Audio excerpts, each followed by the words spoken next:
Assalamualaikum warahmatullahi wabarakatuh. Selamat malam teman-teman dan Bu Sukma. Perkenalkan, kami kelompok 7. Di sini kami akan mempresentasikan mengenai penyelesaian sengketa transfer pricing. Adapun anggota dari kelompok 7 terdiri dari Ardina Salsabila, Siva Ayu Kursumawardani, Nur Hanifah, dan Herviana. Berikut adalah subbahasan yang akan kami bahas. Yang pertama adalah penyelesaian sengketa transfer pricing dan upaya hukum. Masuk pada subbahasan yang pertama yaitu penyelesaian sengketa transfer pricing. Nah, menurut OECD, pendekatan administratif sebagai upaya pencegahan maupun penyelesaian terkait sengketa transfer pricing dibagi dalam 6, yaitu yang pertama, kepatuhan pada ketentuan transfer pricing, yang mana di sini untuk mencegah sengketa transfer pricing, OECD menyarankan tiap-tiap negara untuk melengkapi undang-undang domestik dengan ketentuan transfer pricing. Ketentuan tersebut mengatur mengenai pemeriksaan pajak, beban pembuktian dan sanksi, serta solusi penyelesaian permasalahan transfer pricing. Tujuan adanya ketentuan transfer pricing ini yang pertama, untuk mengurangi kesempatan tidak patuh, memberikan pedoman kepatuhan, dan mengenakan sanksi bagi yang tidak patuh. Lalu yang kedua yaitu melalui MAP atau Mutual Agreement Procedure. Nah, ketentuan persetujuan penghindaran pajak berganda atau tax treaty lazimnya membuat ketentuan prosedur persetujuan bersama. Dalam OECD model yang menjadi acuan negara-negara anggota OECD membuat P3B dengan negara lainnya. Ketentuan MAP diatur dalam pasal 25. MAP merupakan sarana bagi wajib pajak maupun otoritas pajak di masing-masing negara untuk menyelesaikan sengketa yang timbul karena perbedaan praktik administrasi perpajakan di masing-masing negara. MAP juga sekaligus sebagai sarana untuk mencegah timbulnya pajak berganda akibat adanya koreksi transfer pricing yang dilakukan negara mitra P3B. Next. Lalu yang ketiga yaitu ada pemeriksaan bersama antar negara. Transfer pricing umumnya melibatkan transaksi antar negara. Menurut OECD dimungkinkan dilakukan pemeriksaan bersama antar negara supaya pemeriksaan transfer pricing efektif. Pemeriksaan bersama antar negara dapat dilakukan apabila terdapat permasalahan yang mempunyai dampak internasional yang luas yang melibatkan beberapa negara. Selanjutnya di sini saya akan membahas mengenai safe harbor. Nah, safe harbor itu tuh yaitu memberikan interval toleransi kewajaran atas suatu harga atau laba yang dianggap wajar. Nah, safe harbor ini tuh diberikan dalam bentuk interval atas dan bawah. Nah, jika harga atau laba berada di antara interval tersebut, maka dianggap wajar. Terus kita juga harus tahu nih faktor-faktor yang harus diperhatikan dalam penerapan safe harbor tersebut, yaitu ada faktor kepatuhan, kepastian, dan administrasi yang sederhana. Nah, untuk contohnya itu, misalnya interval harga suatu barang ditetapkan 10 juta sampai dengan 20 juta. Nah, PTA ini tuh adalah perusahaan di Indonesia, lalu si PTA ini mengimpor barang tersebut dari PTB sebagai induk perusahaan dengan harga 15 juta. Nah, harga impor tersebut tuh dianggap wajar karena masih dalam batas interval. Next. Lalu selanjutnya di sini ada kesepakatan harga transfer atau yang biasa kita sebut dengan Advance Pricing Agreement. Nah, peraturan mengenai Advance Pricing Agreement di Indonesia ini tuh diatur dalam Peraturan Menteri Keuangan Nomor 22 garing PMK 03 garing 2020. Nah, di sini Advance Pricing Agreement ini merupakan kesepakatan antara wajib pajak dengan otoritas pajak mengenai harga atau laba wajar atas transaksi yang dipengaruhi hubungan istimewa.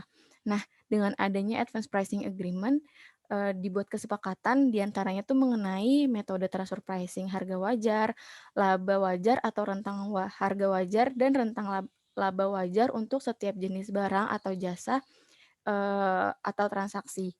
Lalu selanjutnya ada arbitrase. Nah, arbitrase ini merupakan sarana terakhir untuk menyelesaikan sengketa, di mana sarana arbitrase ini dimuat dalam tax treaty. Nah, menurut OECD model, ketentuan ini tuh diatur dalam pasal 25 ayat 3, di mana dalam ketentuan tersebut diatur jika terdapat sengketa yang tidak dapat diselesaikan melalui MAP atau Mutual Agreement Procedure dapat dibawa ke arbitrase.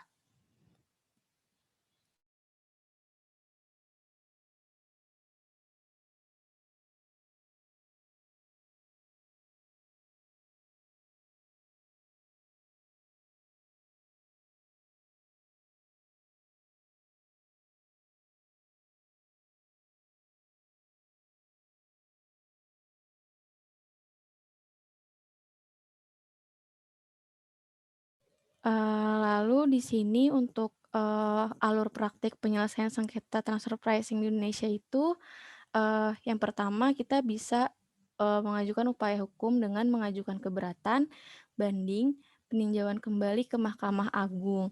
Lalu selanjutnya, bisa memiliki perjanjian pajak berganda atau tax treaty, lalu, dapat menggunakan mutual agreement procedure.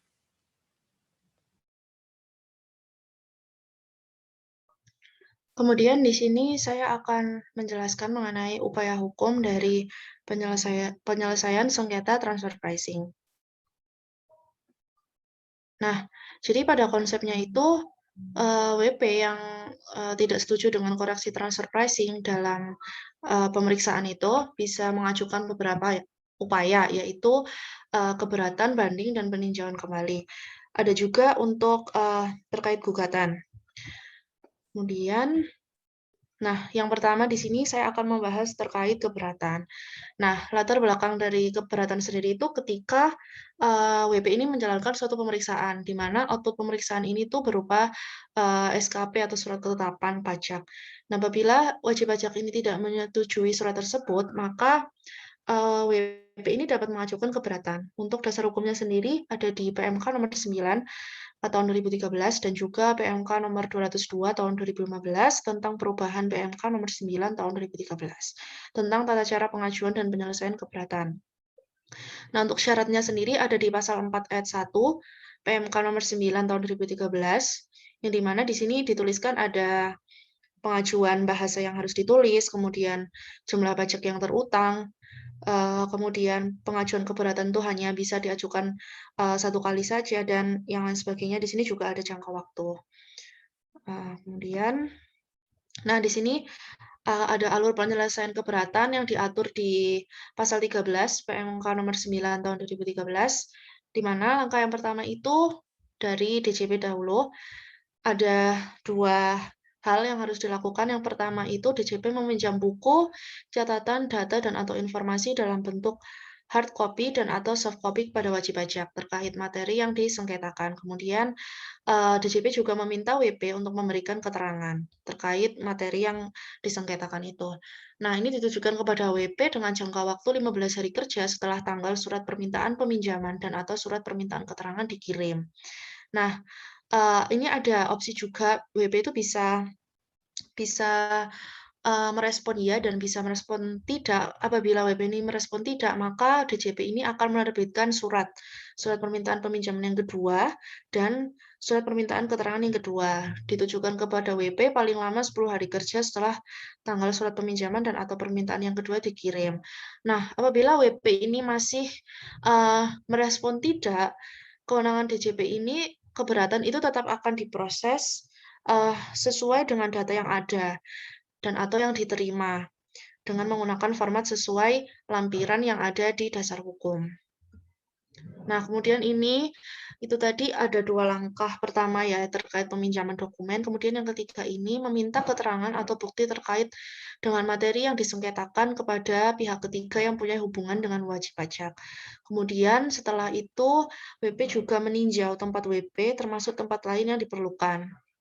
Setelah itu, DJP juga melakukan pembahasan dan klarifikasi atas hal-hal yang diperlukan dengan memanggil WP melalui penyampaian surat panggilan paling lama 10 hari kerja sebelum tanggal pembahasan dan klarifikasi atas sengketa perpajakan.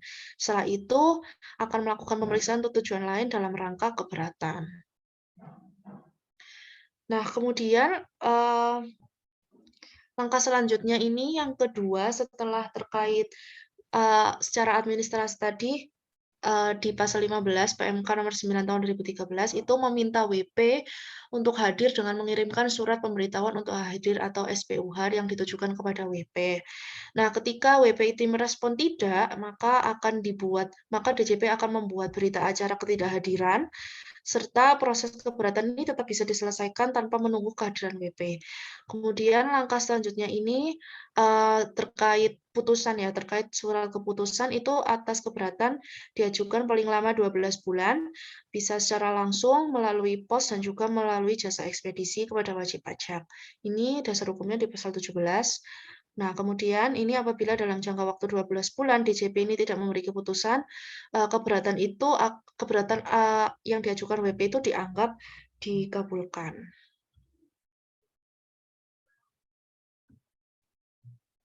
Next. Untuk selanjutnya, saya akan membahas tentang perihal banding. Jadi, banding ini dilakukan ketika, WP itu sendiri tidak puas dengan hasil keputusan, keberatan. Nah, syarat-syaratnya itu terdapat, dalam pasal 35 dan pasal 36 UU KUP yang berisi tentang banding diajukan dengan surat banding dalam bahasa Indonesia kepada pengadilan pajak.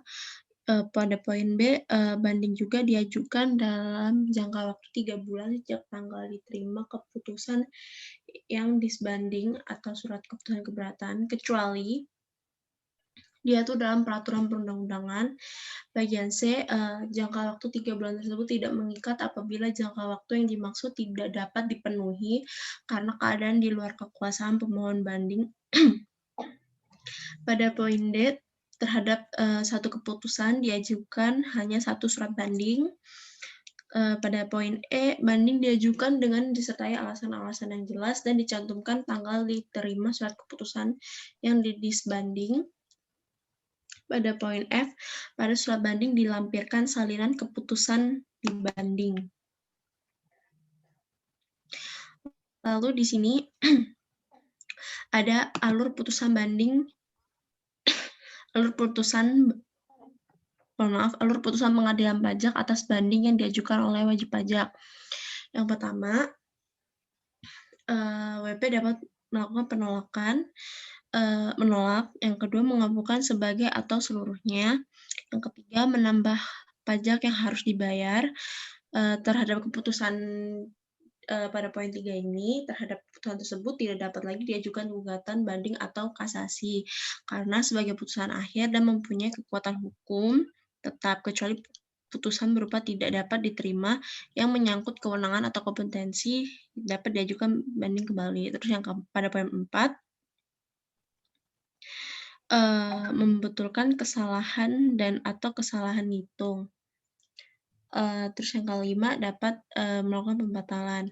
Nah, dasar hukum ini terdapat pada pasal 27 ayat 5D UU KUP yang menjelaskan terkait dalam hal permohonan banding ditolak atau sebagian dikabulkan, maka WP dikenai sanksi administrasi denda sebesar 100% dari jumlah pajak berdasarkan putusan banding dikurangi dengan pembayaran pajak yang telah dibayar sebelum mengajukan keberatan. Oke, selanjutnya di sini saya akan menjelaskan terkait gugatan. Nah, WP juga bisa berhak mengajukan gugatan. Untuk dasar hukumnya sendiri ada di UU nomor 14 tahun 2002 tentang pengadilan pajak dan juga SE atau surat edaran Ketua Pengadilan Pajak nomor 8 tahun 2017 tentang perubahan. Nah, untuk pihak yang mengajukan ini ada 3, yaitu diajukan oleh penggugat, ahli warisnya, seorang pengurus atau kuasa hukumnya, yang disertai alasan-alasan yang jelas. Kemudian apabila selama proses gugatan, penggugat ini meninggal dunia, ini dapat dilanjutkan oleh ahli warisnya, kuasa hukum dari ahli warisnya, atau pengampunya dalam hal penggugat pilot.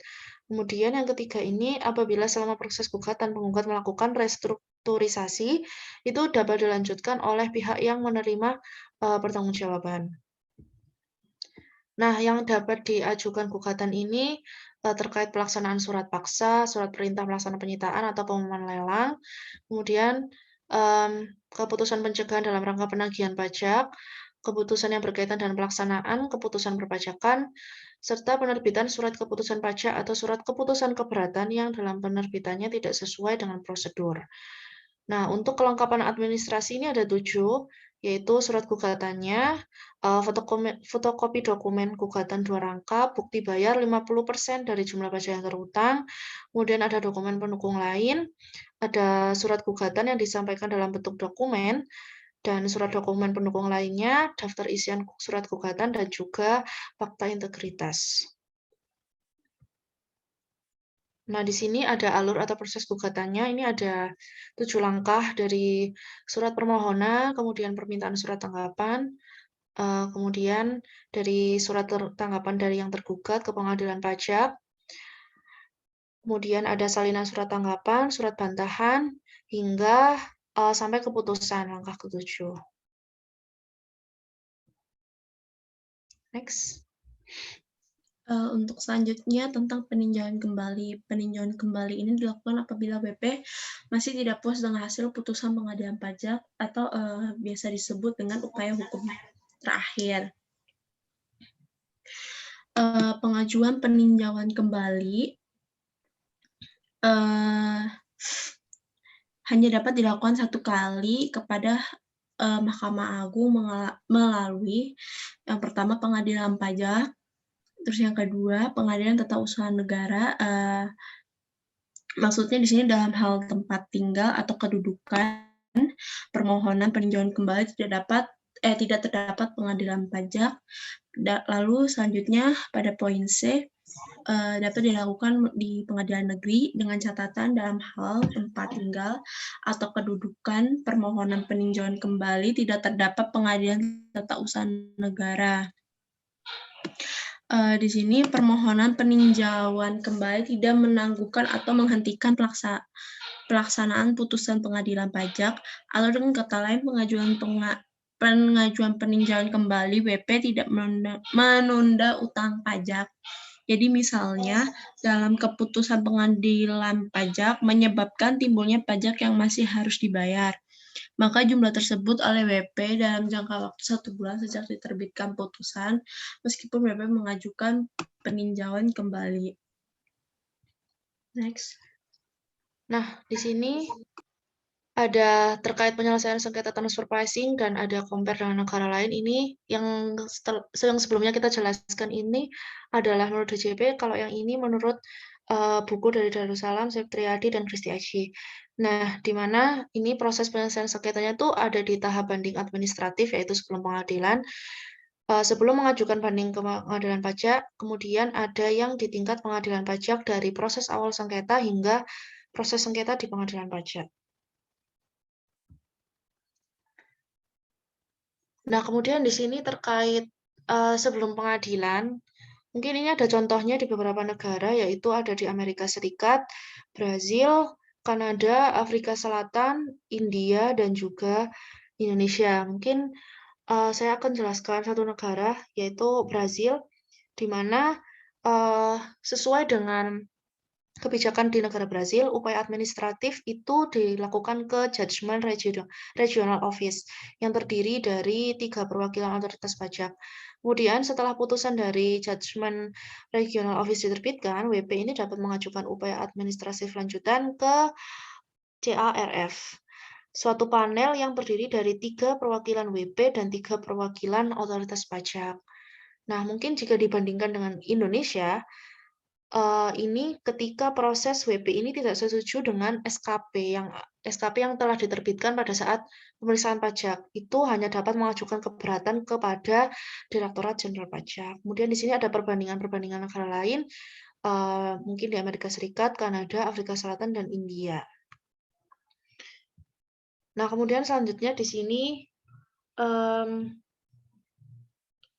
terkait yang kedua ini, pembayaran pajak yang disengketakan sebelum mengajukan banding ke pengadilan pajak.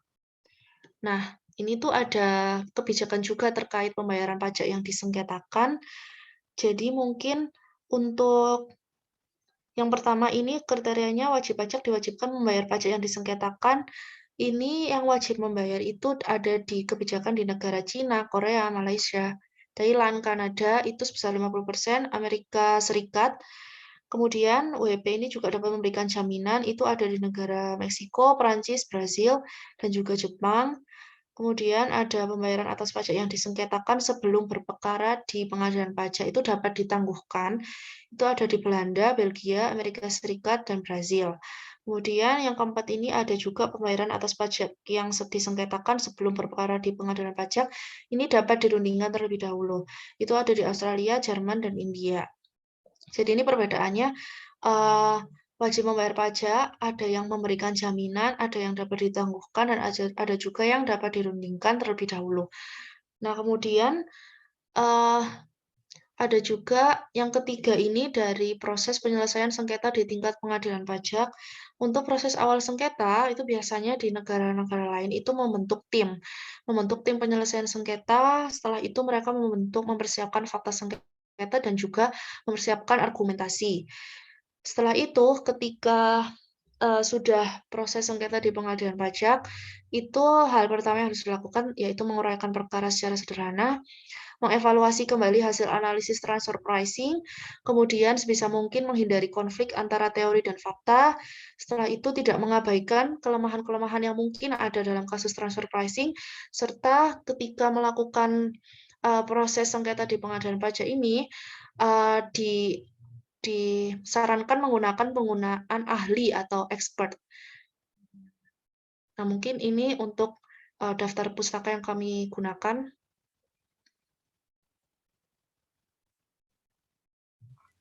Terima kasih.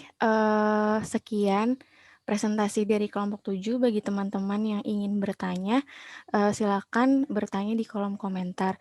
Terima kasih teman-teman. Mohon maaf jika ada kesalahan. Wassalamualaikum warahmatullahi wabarakatuh.